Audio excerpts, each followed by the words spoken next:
I handed the DJ a USB drive at 8:47 on a Saturday evening. I had been wearing a small navy dress my husband Stellan had bought me 3 weeks earlier for the occasion. I had been holding a glass of sparkling water in my left hand. The party had been at a small banquet hall outside our hometown, with about 70 guests, most of them members of my extended family, the rest of them friends of my parents from their church and from my father's old workplace. My parents had been standing at the front of the room with my older sister Brialyn. They had just finished a small toast. My mother had just announced, in the small, careful voice she had been using on a microphone, that Brialyn had been the only daughter who had ever loved them. I had been standing 10 feet away. I had not reacted. I had not turned to my husband. I had not turned to my 11-year-old son, Axel, who had been sitting at the small table near the back with his cousin. I had simply, in the small, quiet way I had been planning for almost 2 years, walked over to the DJ booth at the side of the room. The DJ had been a young man in his 20s named Mathis, who had been hired by my parents through a small local company, and who I had been emailing with for 3 weeks. I had paid him an additional $600 in cash through a small in-person meeting the previous Tuesday. He had agreed, in writing, to do exactly one specific thing at one specific moment of the evening. The moment had been the moment my mother had finished the toast. He had taken the USB drive from me. He had nodded. He had plugged it into the second input on his audio mixer. He had pressed play. I want to tell you what was on the USB drive, and what my mother's face did when the first 8 seconds played through the speakers, and what happened in the banquet hall in the next 45 minutes. I want to tell you because there are people listening to this who have been called the wrong word, by their own parents, in front of audiences that mattered to them, and who have been quietly preparing, for years, for the moment when they would finally be able to play the recording. I want to tell you what was on mine. Before I do, hit subscribe, and tell me one thing in the comments. Tell me about a voicemail or a text or a recording you have been keeping for years that you have not yet decided what to do with, but that you have been holding for the moment when you finally have to use it. Tell me how old you were when you first kept it. Tell me how often you have thought about playing it. I read every single comment. Now let me take you back to October of 2019, because the year is when the voicemail was recorded. My name is Tamsin Korhonen. I am 38 years old. I am a podcast producer at a small audio production studio in Portland, Oregon. I have spent the last 14 years of my career working with sound, in a particular way that involves long, careful hours of editing recordings, listening for small details that an untrained ear would miss, and building the audio scaffolding that lets a story land for the listener in the way the storyteller had wanted it to land. The work has been useful for what I am about to tell you. The work has taught me, in particular, that the most important thing about a piece of audio is rarely the words themselves. The most important thing is the small, specific tones of voice, the pauses, the breaths, the small involuntary sounds that come out of people when they are speaking to somebody they trust about something they would not have said if they had known the audio was being recorded. The voicemail on the USB drive had been recorded by my mother in October of 2019. The voicemail had been intended for my mother's cousin Urila, who had lived in upstate New York and who had been one of my mother's 2 close confidants during the years my mother had been raising my sister and me. My mother had been calling Urila from her kitchen on a Tuesday evening. My mother had not known, when she had been dialing, that her phone had been set 3 days earlier to record outgoing voicemails. The setting had been changed by my father, who had been confused about a separate phone feature he had been trying to enable, and who had accidentally turned on the voicemail recording function without telling my mother. My father had not realized what he had done. My mother had not realized what he had done. The voicemail had been recorded automatically, saved to a folder in her phone's storage that she had not known existed, and had remained there for the next 8 months. I had discovered the voicemail by accident in June of 2020, when I had been at my parents' house helping them transfer photos from my mother's old phone to a new one she had just received as a birthday gift. The transfer had required me to back up the contents of the old phone to a small external drive. The backup had included the hidden voicemail folder. I had not realized what was in the folder until I had been at home 3 days later and had been organizing the backup on my own computer. I had played the voicemail. The voicemail had been 4 minutes and 23 seconds long. The voicemail had been my mother talking to Urila, in the small, candid voice my mother had used with Urila for 40 years, about how she had been feeling about being a mother of 2 daughters. The voicemail had contained, in the first 8 seconds, the sentence I had eventually decided to play through the speakers at the anniversary party. The sentence had been, "Yarila, I am going to tell you something I have never told anyone. Brialyn was always going to be my daughter. I had Tamsin because I needed insurance. I needed a backup in case something happened to Brialyn. The truth is, I never wanted 2 children. I wanted 1. The voicemail had then continued for another 4 minutes, in which my mother had elaborated on the sentence, had explained the various ways she had been managing her own ambivalence about my existence over the previous 33 years, and had asked Urilla for advice about how to handle a small family situation that had been bothering her, which had involved my sister Brialyn being upset that my husband and I had announced our pregnancy with Axel earlier that summer. My mother had been worried in the voicemail that my pregnancy would draw attention away from Brialyn, who had been having difficulty getting pregnant herself at the time. My mother had been planning to tell me that I should not announce the pregnancy widely until Brialyn had been further along in her own efforts. I had listened to the full voicemail 3 times in a row that evening in June of 2020, in the small office of my apartment in Portland. I had then saved the voicemail to a separate encrypted drive, where I had been keeping audio files I did not want to lose. I had not told anybody about the voicemail. I had not told my husband Stellan. I had not told my sister. I had not confronted my mother. I had simply held the voicemail in the encrypted drive for the next 4 years while I had been figuring out what I was going to do with it. I want to tell you what my sister Brialyn had been like because the figuring out had been complicated by who Brialyn had been to me. Brialyn had been 3 years older than me. She had been our parents' first child. She had been, from the time I had been small, the daughter who had been treated as if she had been the priority, with me being treated as a supporting character. The treatment had not been subtle. The treatment had been the small, daily organizing principle of our family. Brialyn's birthday had been celebrated more elaborately than mine. Brialyn's friends had been invited to our house more often than mine. Brialyn's college had been paid for, in full, by our parents. My college had been paid for by me, with student loans I had spent 12 years paying off. The pattern had been so consistent and so observable to everybody in the extended family that nobody had bothered to pretend otherwise. Brialyn herself had not been a cruel sister. Brialyn had been, in her own way, kind to me, in the small ways an older sister can be kind to a younger sister who has been positioned as the supporting character in a family. Brialyn had defended me, occasionally, when our parents had been particularly dismissive. Brialyn had remembered my birthday in years when our parents had forgotten. Brialyn had been the one who had driven me to the hospital when I had been 17 and had broken my ankle at a school dance. Brialyn had been complicated. Brialyn had also been, by every honest account, the favored daughter who had benefited from the pattern she had not been responsible for creating. Brialyn had been the reason I had not played the voicemail in 2020, or in 2021, or in 2022, or in 2023.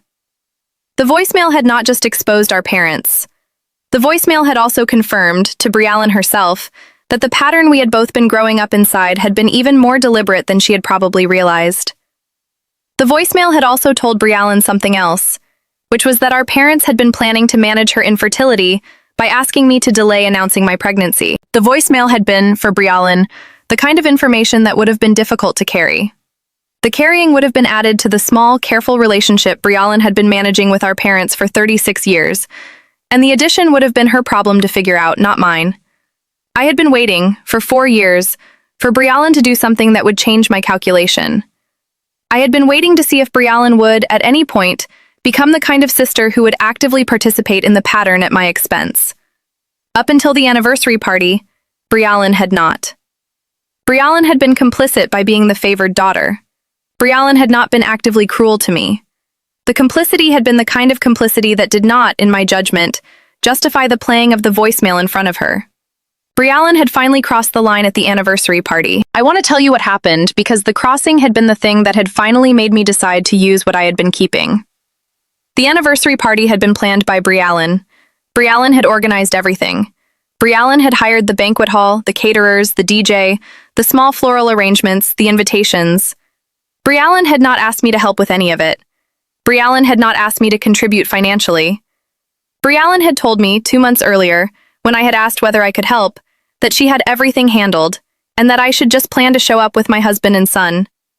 I had shown up. I had brought a small gift. I had been seated at the dinner part of the evening at a table at the back of the room, with my husband and son and a few of my parents' more distant friends. Brialyn had been seated at the head table with our parents. The toast had been at the end of the dinner. Brialyn had stood up first. She had thanked everybody for coming. She had given a small, careful speech about our parents' marriage. She had not mentioned me by name in the speech. She had mentioned, in passing, that our parents had raised 2 daughters, and that she was proud to have been part of the family they had built. She had then handed the microphone to our mother. Our mother had taken the microphone. She had thanked everybody for coming. She had thanked Briallen by name 4 times in the first minute of her speech. She had then said in the small, careful voice she had been using on a microphone, "I want to take a moment to thank our oldest daughter, Briallen, for everything she has done to organize this evening. Briallen has been the only daughter who has ever truly loved us. We have been so lucky to have her. We could not have asked for a better daughter." She had said this in the room. She had said this with me standing 10 feet away. She had said this with my 11-year-old son sitting at his table with his cousin, hearing the entire sentence, watching me from across the room with the careful eyes children use when they are watching their parents be hurt in public. My father had been standing next to her. My father had nodded. My father had said into the microphone after my mother had handed it to him, "Briallen has been the daughter of our dreams. We love her more than anything." The crossing had been complete. Briallen had been at the head table. Briallen had heard the same sentences. Briallen had not corrected our parents. Briallen had not stood up. Briallen had not whispered to them that our mother should also acknowledge me. Briallen had simply accepted the toast. Briallen had been smiling in the careful way she had been smiling at family events her whole life. I had walked over to the DJ booth. I want to tell you what Matthews did with the USB drive because I had prepared for this carefully, and he had executed exactly the plan we had agreed on. Matthews had plugged in the drive. He had pressed play on the first track. The track had been the 8-second clip I had cut from the longer voicemail. The clip had been my mother's voice. The clip had been the sentence, "Briallen was always going to be my daughter. I had Tamsin because I needed insurance. I needed a backup in case something happened to Briallen." The clip had played through the speakers of the banquet hall at the exact volume the music had been playing at, which had been loud enough for every person in the room to hear it clearly. The clip had taken 8 seconds. The clip had ended in silence. Matthews had not played anything else.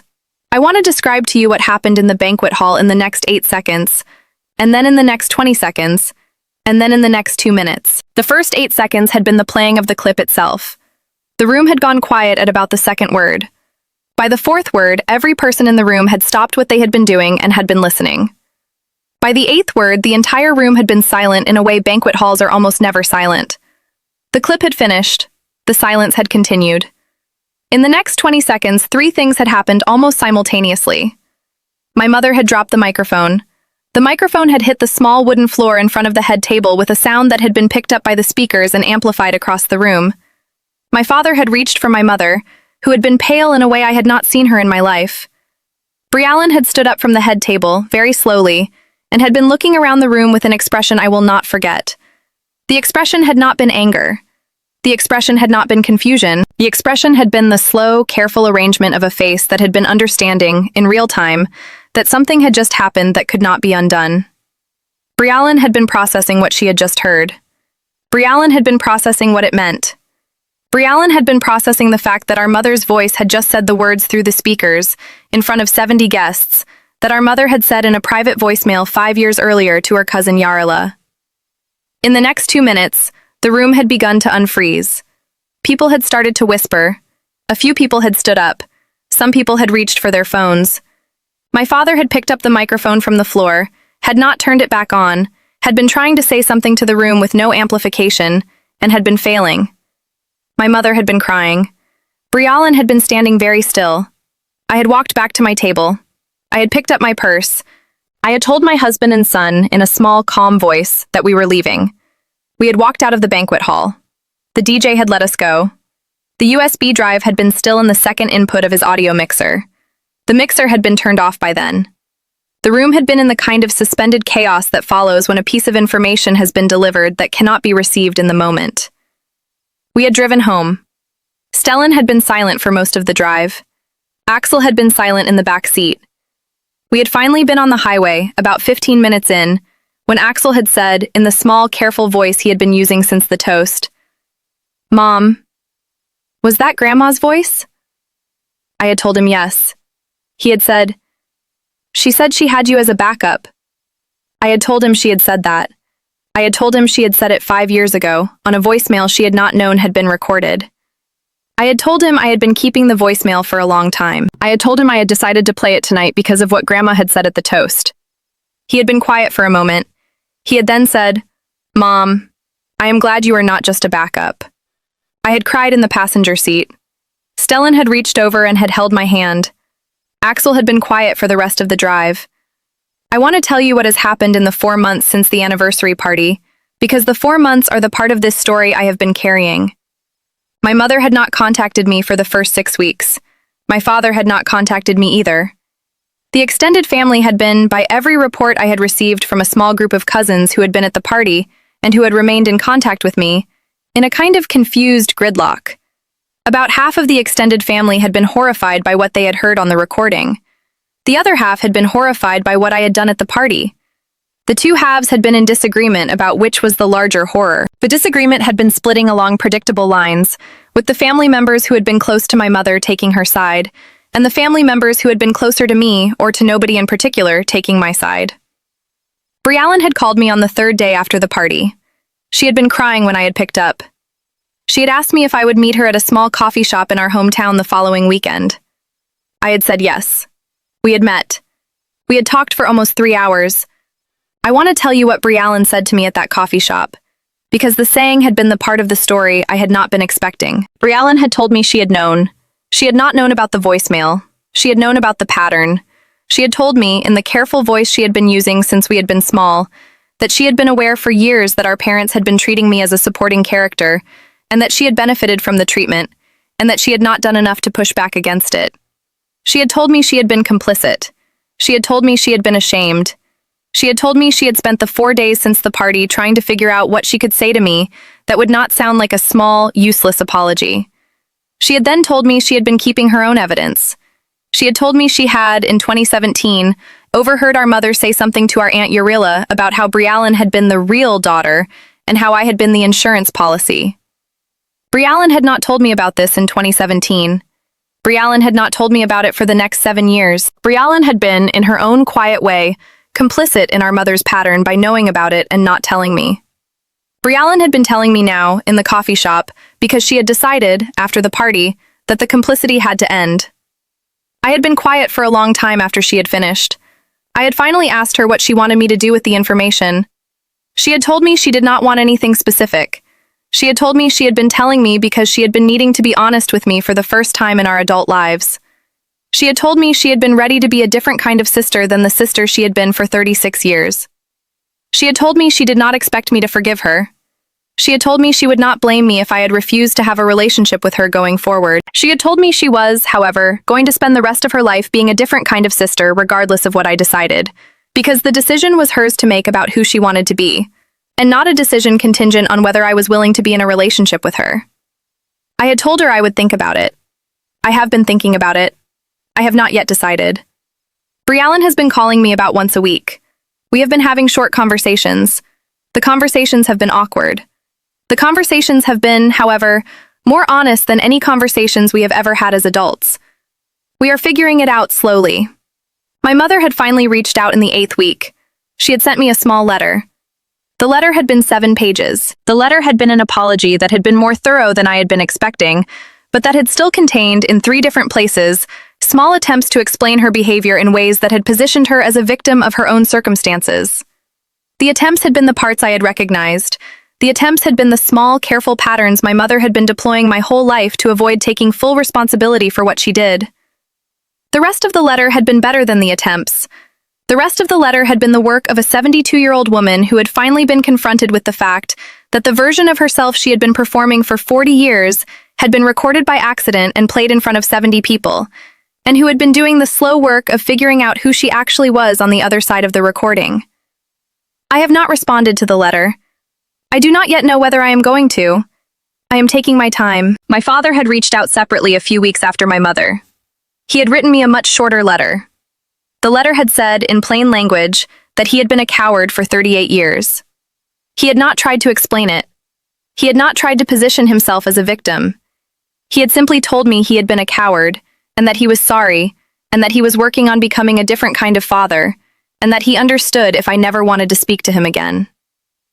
The letter had ended with a sentence that had been the first sentence my father had ever written to me that had felt like it had come from him without being mediated by my mother. The sentence had been, "Tamsin, I am proud of you. I have been proud of you for a long time. I am sorry I never told you. I should have told you. I am telling you now." I had cried for almost an hour after I had read the letter. I had written him back a small 2-paragraph response. The response had thanked him for the letter. The response had told him I would be open to a phone call when he was ready. We have had 3 phone calls since then. The calls have been the small, careful work of 2 people who are figuring out, in our late 30s and early 70s respectively, what kind of relationship we are going to have for the rest of his life. We are starting from a low foundation. We are building slowly. I want to tell you what I have learned because the learning has been the part of the experience that has been the most useful. The first thing I have learned is that the people in your family who have been telling a particular story about you for decades will sometimes accidentally leave audio evidence of what they have actually been thinking, in voicemails or text messages or emails, or recorded conversations they did not know were being recorded. The evidence will not always be available. The evidence will sometimes be available. If you ever find yourself in possession of evidence that contradicts the story your family has been telling about you, please consider the possibility that the evidence is not going to be useful for many years. The evidence has to be held until the right moment. The right moment is the moment your family does something that justifies the use of the evidence, in a way that the evidence itself does not justify. The evidence alone is not the justification. The evidence is the proof. The justification is something separate. The justification has to come from a specific public act by your family that is large enough to make the playing of the evidence proportional. Without the proportional act, the evidence will look like overreach. With the proportional act, the evidence will look like a fair response. My mother's toast at the anniversary party had been the proportional act. The evidence had been waiting 4 years for the toast to happen. The waiting had been the work. The using had been the consequence. The second thing I have learned is that the family member who has been favored at your expense will sometimes, when the favoring is finally exposed, surprise you with the depth of their own self-awareness about the pattern they had been benefiting from. Brialyn had known. Brialyn had known more than I had thought she had known. Brialyn had been carrying her own version of the pattern for years, in a different direction than I had been carrying mine, and Brialyn had been waiting, in her own quiet way, for somebody to finally do something that would let her say what she had been needing to say. The playing of the voicemail had been the something. The playing had not, in the end, been just about my mother. The playing had also been an offer to Brialyn, although I had not known it had been an offer when I had decided to make it. The offer had been the chance for Brialyn to become a different kind of sister than she had been for 36 years. Brialyn had taken the offer. Brialyn had been doing the work since then. The work has been slow. The work has been real. The favored sibling, sometimes, has been waiting for you to finally force the moment when she can stop being the favored sibling. If you have a favored sibling, please consider that she may be waiting too, in a way she has not been able to articulate. The articulating may not be your job to provide. The forcing of the moment may, however, give her the opening she has been needing. The opening is sometimes all the favored sibling needs. The rest is theirs to do. The third thing I have learned, and the last one I want to give you, is that the children who are watching us in our hardest moments are often watching more carefully than we realize. Axel had been 11 years old at the party. Axel had been at his small table at the back of the room when the voicemail had played. Axel had heard the whole thing. Axel had said one sentence to me in the car on the way home. The sentence had been, "Mom, I am glad you are not just a backup." The sentence had told me in 8 words that Axel had understood the entire situation, that Axel had been processing it in real time, and that Axel had been deciding, in his own small way, how he was going to think about his mother and his grandmother for the rest of his life. The deciding had been his alone to do. The deciding had been completed in 8 words. The 8 words had been the most important sentence anybody had said to me in the 4 months since the anniversary. The children in your life will tell you, in 8 words or fewer, what they have figured out about the people who have been hurting you. The 8 words will arrive in a car on a highway at 10 in the evening, or at a kitchen table on a Sunday morning, or in a small whispered comment as you are tucking them into bed. The 8 words will be small. The 8 words will be everything. Please listen carefully when the 8 words arrive. The 8 words are the proof that the children have been watching, and that they have understood, and that they have decided whose side they are on, and that the side they have chosen is yours. The choosing is the most powerful protection you will ever receive from anybody.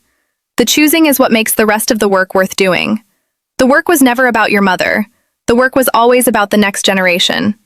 The next generation has been watching. The next generation has been deciding. The next generation has been, in 8 words on a highway at 10 at night, telling you what they decided. Hold the 8 words. The 8 words are the inheritance you have been building for them, and that they have been quietly inheriting from you, in the way the real inheritances pass between generations when nobody is officially watching.